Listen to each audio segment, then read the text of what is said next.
Kalau korang takut nak pakai dapur gas mini yang jenis macam ni, yang mana dia punya gas ini dekat dengan dia punya dapur dia ni, korang boleh dapatkan dapur gas yang macam ni. Dia punya pattern ni sama saja. Yang membezakan dia cuma yang ini dia ada hose je. Dia ada hose untuk korang letakkan korang punya gas tu nanti. So nanti korang punya gas tu korang letak dekat sini.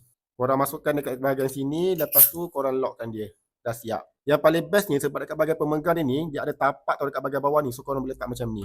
Dekat bahagian bawah ni dia ada tapak, so korang boleh kepakkan dia, korang boleh buka dia punya tapak bawah ni. So senang kalau korang nak letak atas tanah ke, nak letak atas rumput ke, dia stabil. So nanti dia punya bahagian atas ni pun korang boleh buka, korang boleh kepakkan macam ni.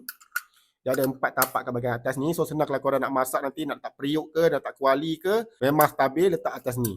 Dan untuk hidupkan api dia, korang boleh petik dekat sini. Dan korang boleh adjust dia punya level api dia dekat bahagian sini. Kita try test dia punya api dia. Buka sikit dia punya gas dia. Lepas tu korang petik. Okay, dah menyala. Korang boleh adjust dia punya level api dia korang nak macam mana. Dekat bahagian sini. So lepas ni kalau korang nak memasak, nak pergi camping ke, nak travel ke, nak berkelah ke tepi pantai ke, korang bawa je dapur gas mini macam ni. Saiz dia pun sangatlah kecil. Senang nak bawa ke mana-mana sahaja. Dia bagi siap sekali dengan travel bag macam ni. So senang korang nak bawa pergi ke mana-mana.